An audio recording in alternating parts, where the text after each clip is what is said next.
Welcome to Growth Hack by Poppy Digital. Tips and tricks to master the algorithms from industry insiders. Now here's your host, Julian Espinoza. Welcome back to Growth Hack, where we break down marketing channels like Google, Facebook, Instagram, and show them how to make them work for you.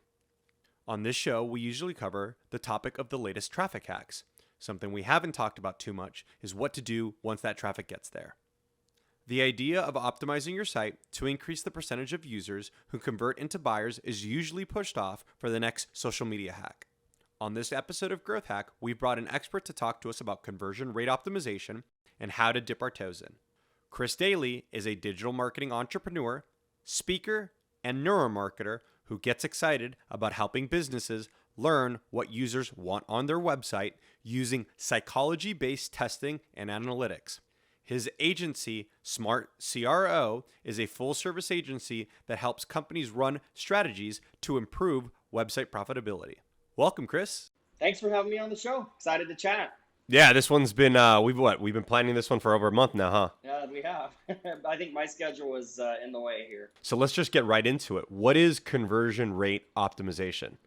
The quick explanation is it's a way of figuring out what does somebody need to see when they come to your website in order to convert. So conversion could be anything that you want someone to do on a website. It could be clicking a button, it could be buying a product, it could be filling out your lead generation form. Anything that you want someone to do on your website is a conversion. And so conversion rate optimization is the process that we go through to figure out what someone needs in order to take that conversion action. So typically we're using A/B testing on a website where we are testing two or more different versions of a site simultaneously to kind of gauge customers' reactions. So for example, if you have a video on your website, we might have one version of your site that has the video and one version of the site that doesn't have the video.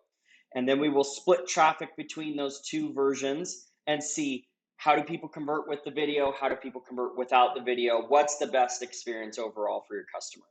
And it sounds like probably over the years, what people need in order to convert has changed.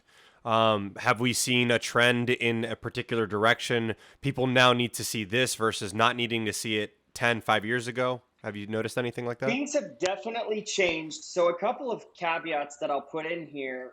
One of the things I love about my job is there's never a best practice. So, a lot of times that's the first thing my clients will ask is, okay, you've probably worked with other people in our industry. What works? And I always respond to that. Well, it depends. I have tested the same thing for two different companies that are in the same industry selling very similar products and seen different winners. Because each company's audience is different, their ads are different, their brand is different, the website copy is different, and all of those things play together to influence how somebody converts. Now, in general, to answer your question of have things changed, things have changed big time, especially in the last 2 years as COVID has hit and now is sort of, I guess, maturing, you might say. People's behavior has changed dramatically in the last year. Things that didn't matter so much a year or two ago that really matter now are things like addressing the elephant in the room, addressing how your business has been impacted by COVID. The other things that have really changed in the last year are there are so many more players online now. When COVID hit, because a lot of physical and in-store business shut down, a lot of businesses had to switch to online. And so now most businesses have more competitors online than they've ever had. And so the things that are really important right now and the things that I'm seeing that are increasing conversion rates for a lot of my clients are the value propositions and unique selling points that make your business better than all of the competition that's out there. And so those are some big things, some big shifts that I've seen over the last, couple of years, which we can talk about more. But I mean, yeah, definitely some trends. But I always have to put the caveat in there. There's not like a best practice that I can just give to all companies everywhere that'll improve conversions. And I appreciate that a lot, Chris, because I think everyone who's listening or listens to podcasts like this are always trying to find, okay, what is this one secret or what is this one thing across the board? And I don't think conversion rate optimization has a monopoly on the theory that every case is different. At a core, it sounds like transparency has been a key factor in the last 24 months. Does that sound about right? Yeah, in fact, and I've talked about this a little bit recently. I have had several clients over the last 6 months where we anticipated that because production was delayed on products, we had to put a message on the site that said, "Hey, you're not going to get your product for 3 months or 4 months or 6 months or whatever." We anticipated that conversion rates were going to drop because we had to address it. We had to tell customers that they should expect delays. However, and so our test really was when we ran our A/B test. It was how can we hurt conversion rates as little as possible, right? We know we're going to take a hit, so what's the messaging that we can put up that will affect conversion rates as little as possible? And so we tested adding messaging, say, like pop-up messaging or a little banner at the top of the site or a banner on the cart page or checkout or whatever it is. And the shocking thing for me has been most of the times that I have tested messaging like that, conversion rates have actually increased. Even though we're telling customers you're not going to get your product for a while, conversion rates increase. And so those kinds of things are really mind blowing for me, and they're counterintuitive. And I think the part of it is that you're being transparent, and your audience, it builds trust with your audience. And I think that part of it is it builds some kind of urgency for the customers because it's like it seems like wait times just keep getting longer and longer. So I better get my order in, or we've got a guy remodeling our kitchen right now. And it was like he told me that he had some availability in 2 weeks, and I'm like, I'll take it because if I don't take it now, I might not hear back from him for 4 months. So urgency, I think, is also a big piece of that kind of transparency. Can you talk about what people can do on the small end, what's minimal, and then what's more of a larger thing that they can do to address this elephant in the room? Yeah, so one of the tools that I'll probably talk about throughout our discussion today is a tool called Google Optimize. I love Google Optimize. It's one of the tools I use for almost every one of my clients. It's an A/B testing tool that Google created that allows you to create and build A/B tests on your website. And Google Optimize actually built in anticipation of the question you're asking right now. Google Optimize built a feature in there to add a COVID banner to your website.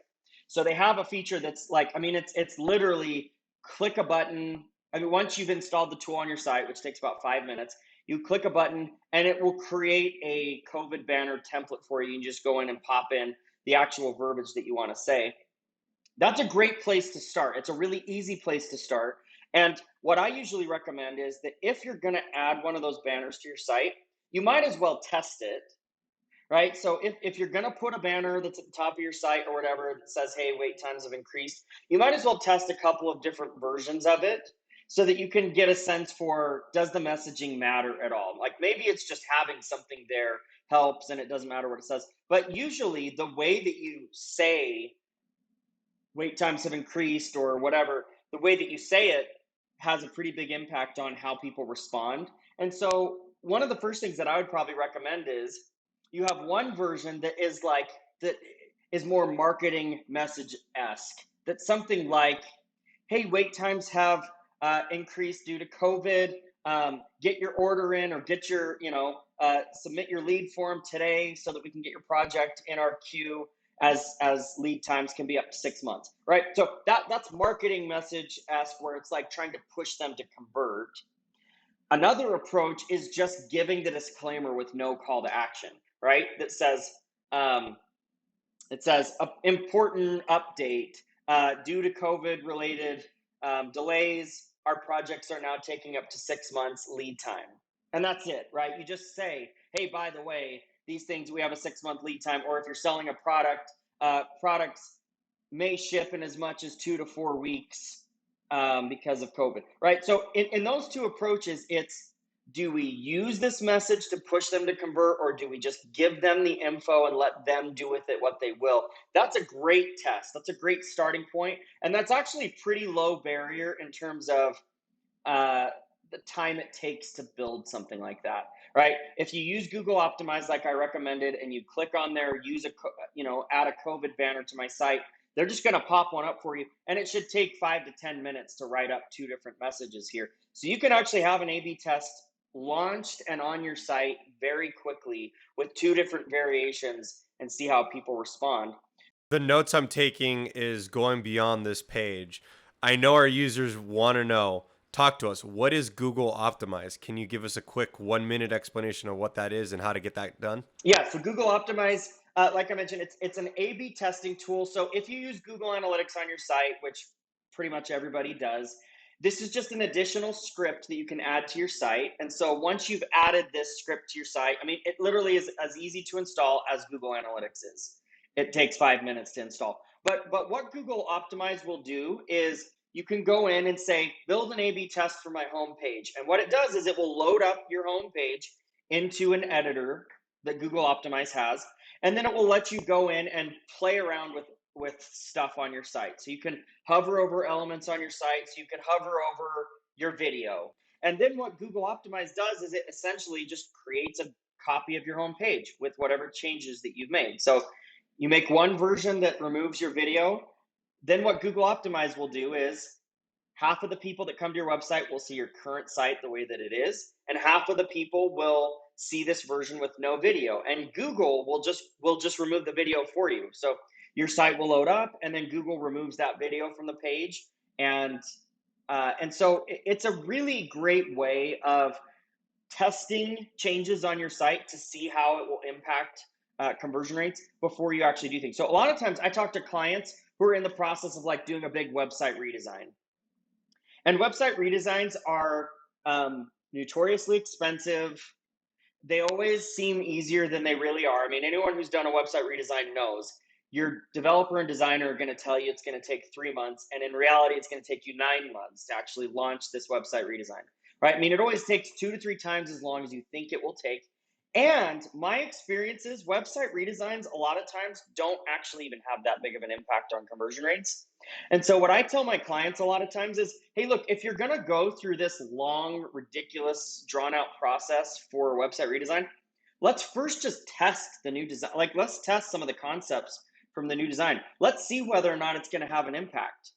If we're redesigning our site because we think it's going to improve conversions, let's test the concept inside of Google Optimize before we actually build it on the site.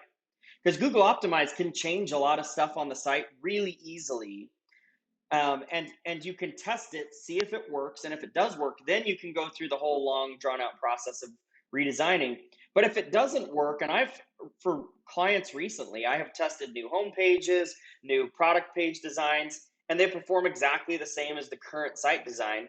And in that case, it's like, oh, well, let's just save ourselves some time and money and let's not build this out. Like, why would we build it out if it's going to perform exactly the same? Unless we have to, right? Unless you're like, you have a big rebrand or you're launching new products on the site, you have to redesign the site. I mean, unless there's something that is compelling you to change the site, Google Optimize is a great way of testing out some changes and seeing how people respond to them before you actually develop something onto your website. Switching back to the pandemic. So we've talked about banners, we've talked about wait times. Is there anything else that you've seen outside of wait times that people are addressing how COVID has affected the business? The only other things that I've seen that will like affect wait times is things like if you have had to change your product somehow, right? So if let's say that you have return customers and you've changed the materials, the sourcing, whatever, right? So something that actually customers really like is if your business has been affected by COVID and you've had to switch things from overseas to made in the USA, that's something that's great to address. Hey, we are now 100% made in the USA due to the pandemic. People love that kind of stuff. If you can give them some transparency into what changes you've made with your business itself. But I mean, wait times are the things that I think I have seen the biggest impact from in terms of specifically calling attention to COVID.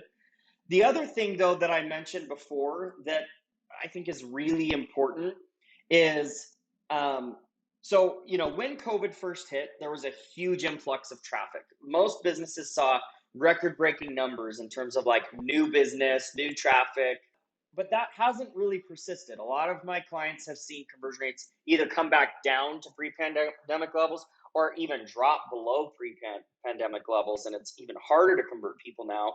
But what I have seen is you have to address your unique selling propositions early on in your website experience.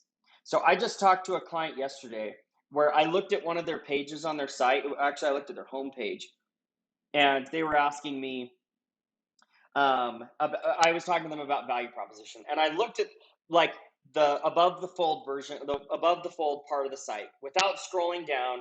What was the value proposition on the homepage? And there was nothing there. It was just like, here's who we are, and here's a call to action. But there was no reason to use them. It was just like, here's the name of our product, and here's a call to action to go shop. And so my feedback to them was, we need to get a value proposition front and center on our website. We need to tell people, because if people have a dozen different options to choose from and they come to your website, they're not going to spend a ton of time digging for a reason to buy your product. If you don't give them a reason quickly on the website, a lot of times they're just going to leave and they're going to find some kind of alternative. And so we need to be using our unique selling propositions, things like what are the quality of our products, the customer reviews that we have that talk about the experience, whatever it is that makes your product or service great. We have to address those. Like, as soon as someone gets to the site, they should be able to find a unique selling proposition within 5 seconds. Is this for small companies or only big companies?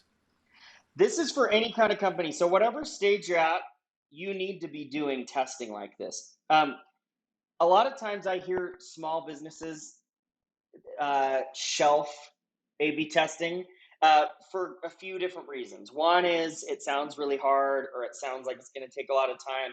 Another reason is they'll say, oh, well, we'll start testing once we get a lot of traffic. But the problem is, like, the traffic game, once you jump into the black hole of marketing and of generating traffic, you never come out of that black hole, because it's like, okay, we're going to launch our ad campaigns. And then we'll do some A/B testing. But then you launch your ad campaigns, and it's like, well, wait, hold on. Now we need to optimize our ad campaigns because we have all this stuff.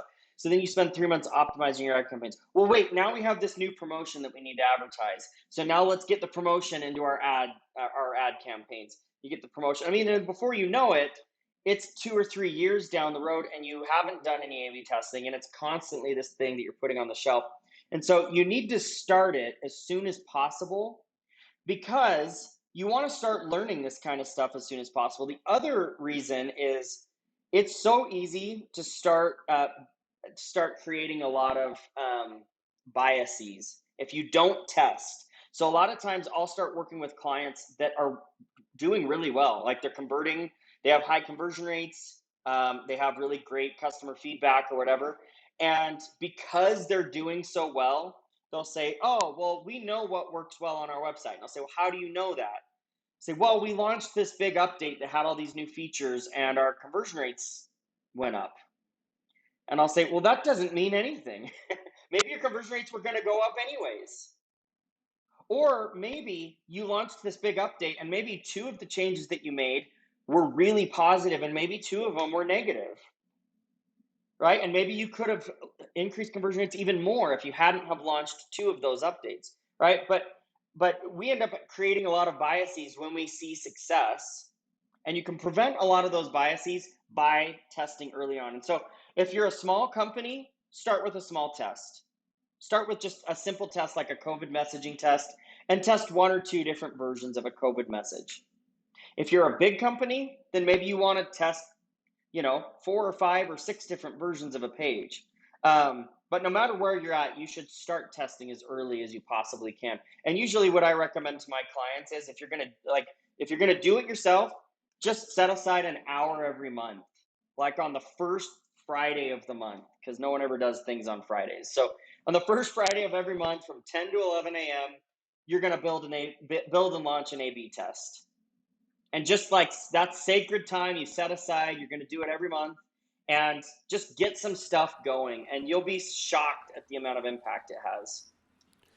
It sounds like a lot of this bias is false positives or false negatives, and you're making decisions based on the wrong information when you thought it was the right information. Oh yeah, and to add to that, I mean, a lot of times some of the false information you get is actually customer feedback, because customers might say they want something on your website. I had a case study I did a while back where we did a focus group, and we showed them two different versions of a page, of a landing page, and we asked the focus group to tell us which one they liked better. And so we'll just call it version A versus version B. The focus group told us that they liked version A better. It's like 75% of the respondents told us they liked version A. Then we ran the A/B test, and version B performed better. It converted better. And so your customers might tell you that they like something, they might tell you that they want something, but a lot of times they don't actually even know until they're in the actual scenario, in the purchase mindset, and trying to make a decision. All of a sudden, all of their rational judgment goes out the window, and all the stuff that they told you doesn't isn't actually relevant anymore. So that's one of the biggest biases that I see is I'll have my clients tell me, "Oh, well, our customers told us that they like seeing other customer reviews, and so we've put customer reviews everywhere on our site." And so you take this one small piece of feedback and you make these universal changes based on it. I think I hear a lot of businesses saying, my customers have told me X, Y, and Z, which is great. And we love to hear that. Like, I'd love to hear that. I don't think there's anything wrong with collecting that. But don't make decisions based on an individual customer's feedback. What you want to do is you want to test and look at buying behaviors, not feedback post sale. That's really what's going to move the needle when it comes to conversions. Does that sound about right? Oh yeah. Well, in fact, what I usually recommend to my clients is if you get some customer feedback that says, "Hey, I want this feature," or, "Hey, this is hard for me on the website," use that to inform a test. If you get some feedback from a customer that says they want something, don't just implement and test what they said they wanted. Use their idea and expand on it and say, let's test 4 or 5 different possibilities here. And we'll use this customer's feedback as one possibility. But assuming that they're wrong and maybe they're not representative of all of our customers, let's try some other options as well. And that way you get a much better learning from your test instead of just like, getting some tunnel vision on and thinking that if you do exactly what your customers say, that you're going to get good results. Man, Chris, this has been a great episode. We learned about pandemics. We learned about things to pay attention to. We learned that consumers, our customers, are lying to us. I mean, this is an amazing episode. I hope people go back, rewind, and listen to this stuff. This is absolutely really, really key. This comes down to this sort of like awareness, right? It's like you're not aware that you're making decisions based on the wrong information. And so I think this is creating some foundation that you can make decisions on the right information and not on the wrong information. I think that's the biggest thing I've taken away.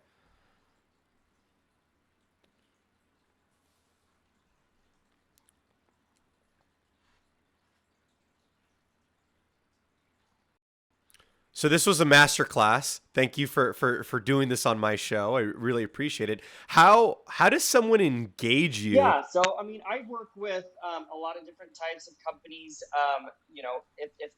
If someone's an e-commerce business, e-commerce is such an easy place to do conversion rate optimization. But typically, what I do is if someone goes to my website, which is smart-cro.com.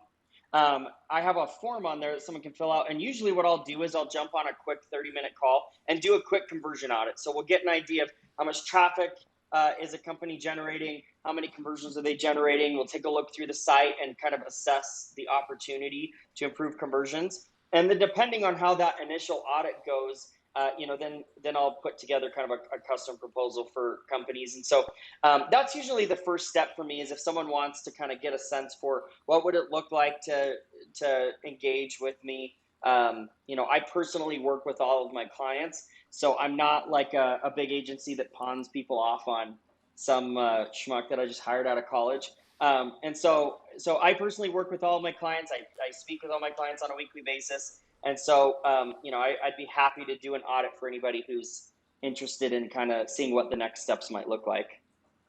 Thanks, Chris. What's the website again? It's smart-cro.com.